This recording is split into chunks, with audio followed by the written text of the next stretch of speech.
Hi, everybody. Welcome back to Spoilers with Friends. I'm here with Ann again, and remember to hit the like and subscribe button and hit the bell notification button so you know when I put up more videos.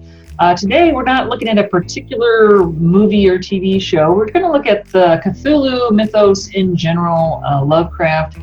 Both Ann and I were reading that stuff back in junior high, I'm pretty sure, that we didn't even wait till high school. We were. I still have all those books with the Michael Phelan covers. I think that's who did the covers. And great covers I stared at a long time because they're just really. Oh yeah. And we just really loved all those stories and in general, although they're kind of odd. I mean, because you don't really a lot of there's some myth building, but a lot of it's just not explained. So people may know some of the more famous stories, possibly The Call Out of Space. We just did two of those movies. I know at least The Call of Cthulhu has been made into at least one rather cheesy horror movie. And, yeah, The Dunwich Horror was a very cheesy horror movie. Yeah, so a few of them have been turned into rather poor adaptations. Usually terrible. I'm not sure why the Lovecraft adaptations seem to be almost universally bad. But the two Color Out of Space ones, we thought they were much better. So at least, a couple of production companies have managed to do some decent adaptations. But maybe it's because lots of weird things happen and it doesn't seem like there's a particular reason for it. I mean, in a sense, I guess this is more like a Japanese kind of mythos, because if you watch enough Japanese movies, horror movies, you will realize that apparently in Japan, everything is, if the evil thing notices you, it's just too late. Yeah. It's not that you did anything wrong. It's not necessarily that you are a bad person. But once you have been noticed, you might as well just kiss your ass goodbye. So for like American audiences, if you watch the original Ringu and then like The Ring, the American version, you'll see that in the American version, Naomi Watts' character tries to solve what's going on. Right? She's out there doing her research. Right. She's out there trying to figure out how to get around this. Understand the curse, how do you break it, or whatever. Not in the Japanese version. And in most of these movies, there is no trying to solve it. There's not even necessarily even trying to survive it, because it's just you were in the wrong place at the wrong time. Yeah, in a lot of Lovecraft stories, you may figure it out, but then you die anyway. So in Lovecraft, is similar kind of thing sometimes where, of course, a lot of the main characters are kind of asking for it. They're these college professors who are rather pretentious, and they think that they, will need to find out what's going on, I guess, because they're, really important people or whatever. But once you understand what's going on, or once the thing has noticed you, then you're screwed, and there's really no way out. So in a sense, you have that same fatalism of, even if you're completely innocent and you just stumble across something, it's too late. Well, I think that's something that, not exactly something that drew me to them, but when I first read those stories, and I read them because I read the series Illuminatus, and they are mentioned heavily in Illuminatus, which is a trashy, funny conspiracy theory book that came out in 1975 that basically ties together every conspiracy theory up until that point and makes this long, silly, rambling story, and a lot of Lovecraft's characters figure in it. And I read that in, I think, 79. And then I went out and bought all the Lovecraft stories, and they just blew me away because they're so different. Lovecraft, he might have been a pulp fiction writer and kind of a loon, but he thought of things that you wouldn't ordinarily think of. He thought outside the box. He thought of ideas like, something that was so horrible you couldn't describe it, which is, literary cheapness, but but it was a neat idea to a 14-year-old. And, a color that you've never seen, or, interdimensional beings. So many of our stock horror ideas today, if they didn't come from Frankenstein and Dracula and werewolf stories, a lot of things came from Lovecraft. And the stories are just so much fun to read. You can slog through the really pretentious big words, but the ideas are so interesting. You know, gods from another dimension, civilizations that lived on Earth hundreds of millions of years ago and then they disappeared. You know, stuff in Antarctica, this huge Antarctic civilization from beyond the stars. It was just really interesting stuff, and it came out in the 1920s and early 30s. Mm-hmm. Yeah, I think one of my favorites is A Shadow Out of Time, in which the main character apparently goes crazy for a few years, and he's institutionalized, I guess. And there's a lot of craziness going on.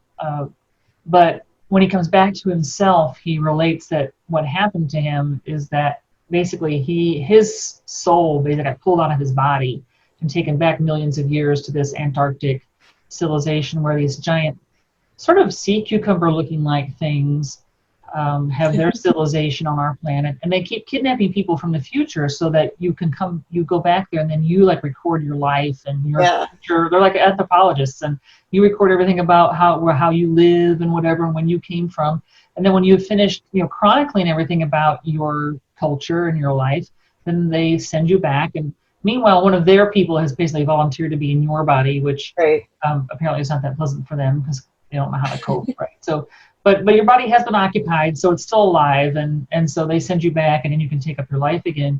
And then at the end, he thinks now maybe this was a dream, but then the payoff comes at the end where he goes to Antarctica and he keeps seeing things that are familiar, and finally he realizes he's in this hall of records, and he opens up this particular vault, and there's his life story written in his handwriting in this book that's millions of years old. And so he realizes it wasn't a dream after all. And that's a lot like every alien abduction story.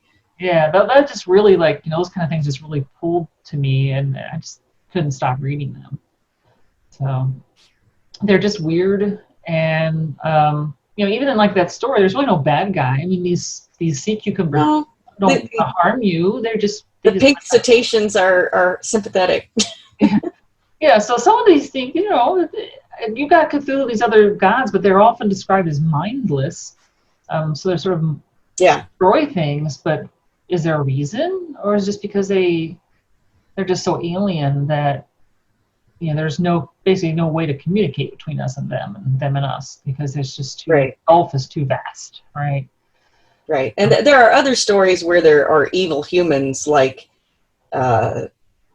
Charles Dexter Ward, I think, is the one where he figures out how to steal dust from graves and reconstitute people like Benjamin Franklin or whoever. You can, you've got all these jars, and I think that's the one where he reconstitutes people, but he forgets about them in the basement. So there's this big dungeon with people he's reconstituted, and they're just chained up, and he's evil, but he's human. Right, and so there's several different lines of stories. There's some of those too, but the alien gods are we're like ants to them. Mm-hmm. So we might describe them as evil, but would they even describe us? Would they even notice us? Yeah, it'd be like me stepping on an ant. So there are some evil people, and it's sort of half people, because I think in The Thing on the Doorstep, the guy, he marries this woman named Asenath, and she's bad, but I don't know that she's fully human either. I think she's one of these people who's mixed from part human, part some other alien race that's, so she's not quite human, but sort of. She passes for human anyway. There are some bad people. But just the whole idea of these weird worlds and these odd, strange gods and just the weird things that happen. I can't remember the name now because it's not The Color Out of Space, but it's I guess the Dunwich Horror, where you have the twins growing up in the attic, and no one sees, you don't see the other twin. He takes after his father. So when your father's one of the ancient gods, it's not good. There's all these kind of interesting things, and just there is something that I like about, not quite a digression, the Francis Ford Coppola's Dracula, the one that has poor Keanu Reeves as Jonathan Harker, which is like, Oh, I love that one. Beautiful. It's a beautiful movie. I think almost everything except Keanu Reeves is great in it, and he's cool in everything else. It's just somehow That British accent was he terrible. didn't manage to pull off in this particular movie. But one of the things I love about that movie is when they're in Dracula's castle, things don't follow the same physics as things outside the castle. Right. You see Dracula walking up the walls. Or you'll see like things dripping up.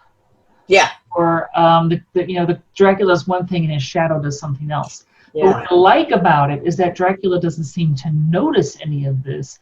And so it's like just the presence of the vampire has permeated the fabric of space and time so that weird things happen without Dracula even wishing for them to happen. They just happen because he's there. He's been there long enough that physics... Black hole of weirdness.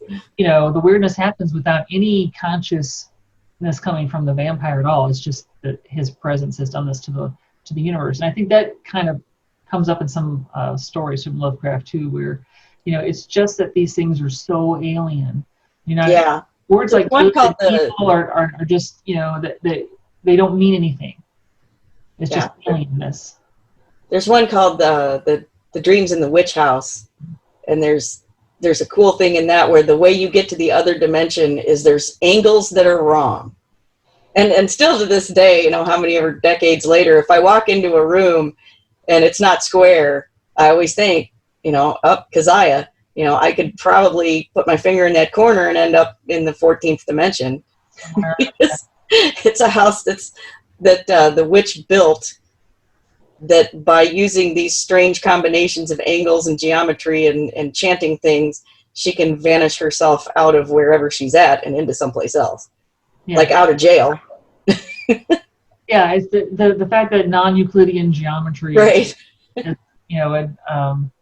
There's a great little short science fiction story. I think All Mimsy Were the Borogroves is the name of the story, and basically the aliens want to make contact with us, but they don't live in a universe that has Euclidean geometry. So they have to send like a textbook or whatever of their geometry, but they have to send it to a small child in our world because only a small child is going to be able to grasp something where the angles are wrong. Because as grown-ups, we've lived with squares and triangles and parallel lines, and our brains can't go there. And so this like scientist's kid is building this whatever that's all wrong in the things to be able to communicate with the aliens. So the fact that aliens are just so alien, they're not just people who look mostly like us, but maybe right. I think Lovecraft had a good grasp of how to portray something that was so alien you've had a hard time thinking about it. Something like a color that you've never thought before, and that'll drive you nuts if you try to think about it. Yeah. And a lot of people diss him because saying it's a color you can't think of might be an easy literary device, but it's intriguing because he didn't have to come up with a description, but it does something to your mind to try to think about that. That's just as much fun. Mm-hmm. Yeah, and he used those ideas in multiple things. In the Call of Cthulhu, when they get to this island that has suddenly risen out in the middle of the ocean, they lose somebody who like runs screaming and runs into some angle that no one can see. A bad angle ate him. and is never seen again. He runs into this angle and he's just gone. But their brains can't focus on it because it's not Euclidean geometry, and their brains just won't handle it. So, yeah, the idea that things are just so alien, and you don't see that a lot, but I think maybe Arrival did it a little bit. Have you seen Arrival? Yes. So the aliens don't have the same concept of time that we have, and their language seems to transcend time, and they speak in these sort of glyphs, or that's how they communicate. That kind of reminded me of Lovecraft. That was also I think they did a great job of answering the question, what might it be like to meet something completely alien that doesn't communicate like us, and how did they figure out to communicate with these things? That's a great movie. Yeah. So also, if you want, you can do like little Lovecraft vacations once we can. Yes, we've both done that. We've both been to Providence and have wandered around the streets. and stayed in the same bed and breakfast, not at the same time. Anne told me about it, so I booked that place. And then across the street from the shunned house. Right. So if you've read The Shunned House, which is another one of my favorites, yes. Again, you're in the basement digging up this evil thing, and there's this weird white thing under the house, and it's only when you've dug up enough of it you realize that's only its elbow. Right. What is under the house, right? That house is like 50 yards or less from the B&B, so you just like look right out of the Shunned House. That's the one that he was describing. You can wander around the streets that he talks about. You can go by the building where he's set. It's in a Call of Cthulhu. It's some building where this group meets. Oh yeah. And it's around the corner from the B&B, like maybe 3 blocks. And so there's all kinds of other things around Providence that are kind of H.P. Lovecrafty. But also Providence is just an old town. It's a neat town. Cool to see it. There are a lot of really, really old cemeteries if you'd like to wander around cemeteries. So definitely visit Providence and see all the Lovecraft sites there. Yeah, and he is buried outside Providence, and I did visit the cemetery. They kind of frown on it. They don't want you to take pictures of it. They don't like people hanging around Lovecraft's grave, which I guess I can kind of understand it, but then again, I can't imagine it'd be like Jim Morrison's grave where they're just people going crazy. But the interesting thing to me is that when you and I read these stories in junior high school, and for decades, no one else had read them. They're not for everybody to read. They're full of big words and cluttery language. You have to want to read them. They're not just light bathroom reading. And very few people I had met for decades had ever even heard of them. And then came video games. And now you can find Cthulhu on absolutely everything. I went on one particular website and I ordered a Yog-Sothoth duvet cover, which is proudly hanging in my bedroom now.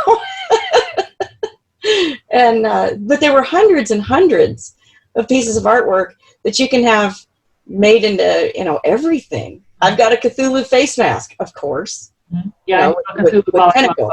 Yeah. We must have the same one. What? We probably have the same one then.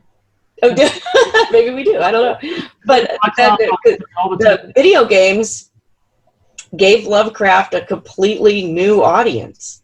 And I played a couple of the old PC games, back in the late 90s.